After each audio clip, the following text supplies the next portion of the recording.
नमस्ते प्रिय छात्रों।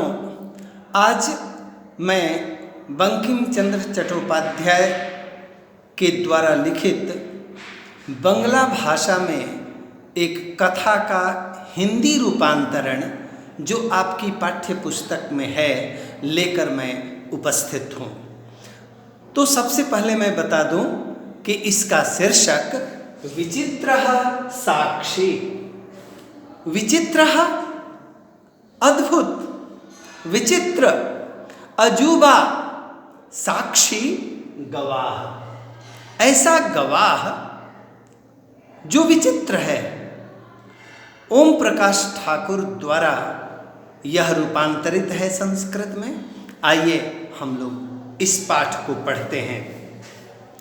कश्चन निर्धनो जनः, कोई निर्धन व्यक्ति, भूरि परिश्रम्य, बहुत परिश्रम करके, किंचित वित्तम उपार्जितवान, कुछ धन अर्जित किया, तेन वित्तेन, उस धन से, स्वपुत्रम एकस्मिन् महाविद्यालये, अपने पुत्र को एक महाविद्यालय में प्रवेशम दापयितुम सफलो जातः, प्रवेश दिलाने में समर्थ हो गया, सफल हो गया।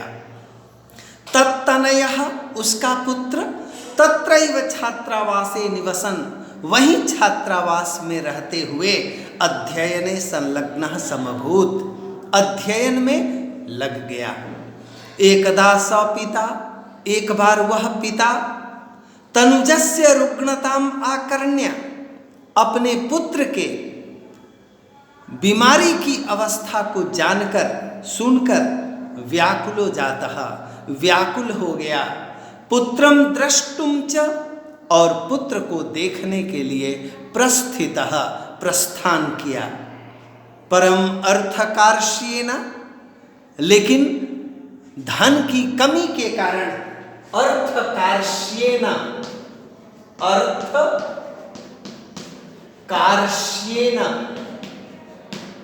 अर्थात धन की कमी के कारण,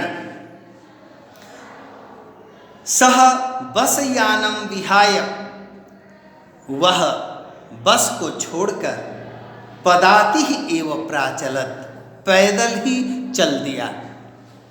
पदातिक्रमेण संचलन, पैदल चलते हुए, सायं समय अपि असौ, संध्या के समय में भी वह, संध्या काल आ गया, शाम हो गई, तब पर भी वह गंतव्यात दूरे आसीत, अपने गंतव्य से वह बहुत दूर था।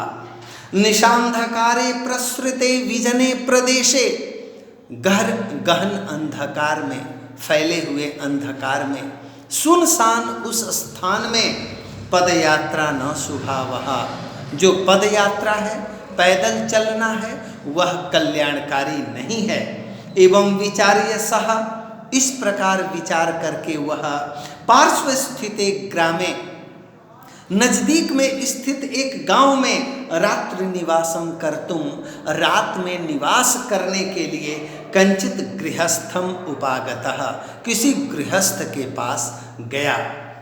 करुणा परो गृही, करुणा से परिपूर्ण वह गृहस्थ, तस्मै आश्रयम प्रायच्छत, उसको आश्रय देता है, उसको आश्रय दिया कि हाँ जी हाँ, आप यहाँ आप रात्रि निवास कर सकते हैं। विचित्रा दैव गति ही, लेकिन भाग्य की गति विचित्र है। क्या विचित्र है?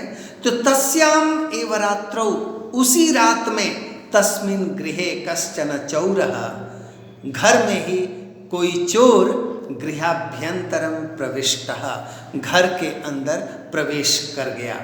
तत्र निहिताम एकाम मंजूषाम आदाय पलायितः, वहाँ रखी हुई एक मंजूषा को लेकर पलायितः, भाग गया।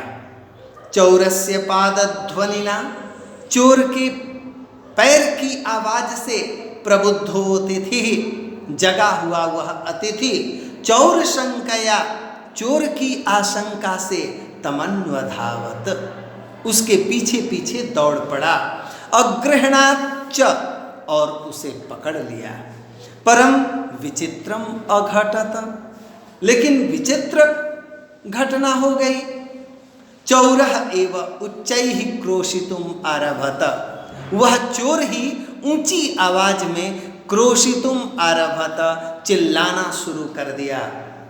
चौरोयम चौरोयम, चौरः अयम, चौरः अयम, चौरः जुड़ अयम, चौरोयम, विसर्ग का उत्व बन के ओ हो गया और इस अ का अवग्रह हो गया, लुप्ताकार। तो वही चिल्लाने लगा, चोर ही चिल्लाने लगा जोर जोर से कि यह चोर है, चोर है। बेचारा अतिथि लगता है कि पकड़ लिया जाएगा। तस्य तारस्वरेण, उसकी ऊंची आवाज से प्रबुद्धः ग्रामवासिनः, जगे हुए गांव के लोग स्वगृहात् निष्क्रम्य, अपने घर से निकलकर तत्रागच्छन्, वहां आए और वराकम अतिथिम एव, बेचारे अतिथि को ही चौरम मत्वा, चोर मानकर अभर्त्सयन्, उसे निंदा करने लगे, उसको अपमानित करने लगे। यद्यपि ग्रामस्य आरक्षी एव, वैसे तो गांव का जो आरक्षी था, गार्ड था, जो रक्षक था, वही चौरः आसीत्, वही चोर था, ये सब लोग जानते थे। तत्क्षणमेव रक्षा पुरुषः, तुरंत ही वह रक्षा पुरुष अर्थात वह गार्ड तम अतिथिम, उस अतिथि को चौरो यम, चोर है यह, इति प्रख्याप्य, प्रख्याप्य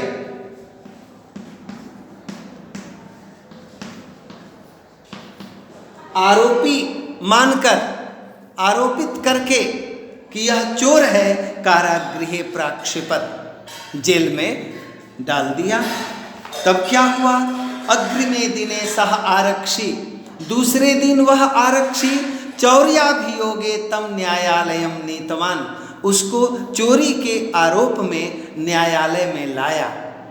न्यायाधीशो बंकिम चंद्र, न्यायाधीश बंकिम चंद्र उभाभ्याम पृथक पृथक विवरणम श्रुतवान, दोनों का अलग अलग विवरण सुने। सर्वम वृत्तम अवगत्य, सब वृत्तांत जानकर सहतम निर्दोषम अमन्यता, उसको वह निर्दोष मान लिए। और आरक्षिणम च, और उस गार्ड को जो गांव की रखवाली करता था, वस्तुतः वही चोर था, उसको दोष भाजनम, दोष का पात्र मान लिया। किंतु प्रमाणाभावात, लेकिन प्रमाण के अभाव के कारण सह निर्णय तुम ना शक्नोत, वह निर्णय लेने में समर्थ नहीं हो पाया। ततः असौ, उसके बाद वह तो दोनों अग्रिमे दिने उपस्थातुम आदिष्टवान, दूसरे दिन उन दोनों को न्यायालय में उपस्थित होने का आदेश दिया। अन्येद्युः, दूसरे दिन, अन्येद्युः, अन्येद्युः अव्यय है, इसका मतलब दूसरे दिन। दूसरे दिन क्या हुआ कि तौ न्यायालय, वे दोनों न्यायालय में स्व स्व पक्षम पुनः स्थापितवन्तौ, अपने अपने पक्ष को वे फिर स्थापित किए, अपने अपने पक्ष को उन लोगों ने रखा। तदैव, उसी अंतराल में, उसी समय, कश्चित, कोई, तत्रत्यः कर्मचारी, वहाँ का कर्मचारी, समागत्य न्यवेदयत्, आकर निवेदन किया, यत्कि इतः क्रोश द्वयांतराले, यहाँ से 2 कोश की दूरी पर, कश्चित जनः केनापि हतः, कोई व्यक्ति किसी के द्वारा मार डाला गया है। तस्य मृत शरीरम, उसका मृत शरीर, डेड बॉडी, राजमार्गम निकषावर्तते, राजमार्ग सड़क के नजदीक है। आदिश्यताम किम करणीयम इति, आदेश दिया जाए, क्या किया जाए, हम क्या करें। न्यायाधीश आरक्षिणम अभियुक्तम च, न्यायाधीश जो था वह आरक्षी और अभियुक्त दोनों को तम शवम न्यायालय आने तुम आदिष्टवान, न्यायालय में लाने के लिए आदेश दिया। क्या होता है कि आदेशम प्राप्य उभौ प्राचलताम, आदेश पाकर दोनों चल देते हैं। तत्रोपेत्य, वहाँ जाकर काष्ठपटले निहितम, लकड़ी के एक तख्ते पर स्थित, पटाच्छादितम देहम, पटाच्छादितम चादर से ढके हुए एक शरीर को स्कंधेन वहंतो, अपने कंधे पर ढोते हुए न्यायाधिकरणम प्रति प्रस्थितो, न्यायालय की ओर चल दिए। आरक्षी सुपुष्ट देह आसीत, जो आरक्षी था, वस्तुतः जो चोर था, वह बहुत सुपुष्ट शरीर वाला था, पुष्ट शरीर वाला था। लेकिन अभ्युक्तश्च, लेकिन जो जिस पर आरोप मढ़ दिया गया था, बेचारा वह अतीव कृशकायः, अत्यंत दुर्बल शरीर वाला था। भारवतः शवस्य, भारी शव के स्कंधेन वहनम, स्कंधेन अर्थात कंधे पर ढोना, तत्कृते दुष्करम आसीत, उसके लिए बहुत कठिन था। सह भार वेदनया क्रंदति स्म, वह भार की वेदना से रो रहा था।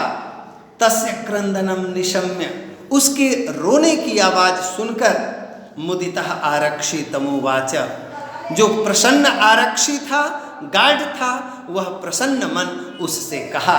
क्या कहा? अरे दुष्ट, तस्मिन् दिने, उस दिन, त्वया अहम, तुम्हारे द्वारा मैं, चोरितायाः मंजूषायाः ग्रहणात् वारितः, चोरी किए गए उस मंजूषा से मैं रोक दिया गया, लेने से मैं रोक दिया गया। अर्थात तूने मुझे उस बक्से, चोरी के उस बक्से को लेने नहीं दिया। इदानीं निज कृत्यस्य फलं भुङ्क्ष्व, इस समय तुम अपने किए का फल भोगो। अस्मिन् चौर्याभियोगे त्वम, इस चोरी के अभियोग में तुम वर्षत्रयस्य कारादंडम लप्स्यसे, वर्षद्वयम त्रयस्य अर्थात 3 वर्ष का जेल भोगोगे। इति प्रोच्य उच्चैः अहसत, यह कहकर जोर से हंस पड़ा। यथा कथंचित उभौ, जैसे तैसे वे दोनों, शवम आनीय, शव को लाकर, एकस्मिन् चत्वरे, एक चबूतरे पर, स्थापितवन्तौ, रखे।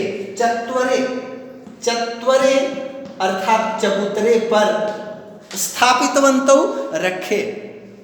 न्यायाधीशेन पुनस्तौ घटनायाः विषये वक्तुम् आदिष्टौ, न्यायाधीश के द्वारा फिर वे दोनों घटना के विषय में बोलने के लिए आदेश दिए गए। आरक्षिणी निज पक्षम प्रस्तुवती, आरक्षी के अपने पक्ष को प्रस्तुत करने के बाद, एतेन आश्चर्यम अघटत, आश्चर्य की एक घटना घट गई। क्या? सह शवः, वह शव, डेड बॉडी, प्रावारकम अपसार्य, चादर को हटाकर, न्यायाधीशम अभिवाद्य, न्यायाधीश को प्रणाम करके, निवेदितवान, निवेदन करने लगा। क्या? मान्यवर, एतेन आरक्षिणा, इस आरक्षी के द्वारा, इस गार्ड के द्वारा, अध्वनि मार्ग में, यदुक्तम, जो कहा गया, तद वर्णयामि, उसको मैं वर्णन करता हूँ, जरा ध्यान से सुना जाए। तो त्वया अहम चोरितायाः मंजूषायाः ग्रहणात् वारितः, तुम्हारे द्वारा मैं चोरी किए गई उस मंजूषा से रोक दिया गया। अतः निज कृत्यस्य फलं भुङ्क्ष्व, इसलिए अपने किए हुए कर्म का फल भोगो। अस्मिन् चौर्याभियोगे त्वम, इस चोरी के अभियोग में तुम, वर्षत्रयस्य कारादंडम लप्स्यसे, तुम 3 वर्ष का जेल भोगोगे।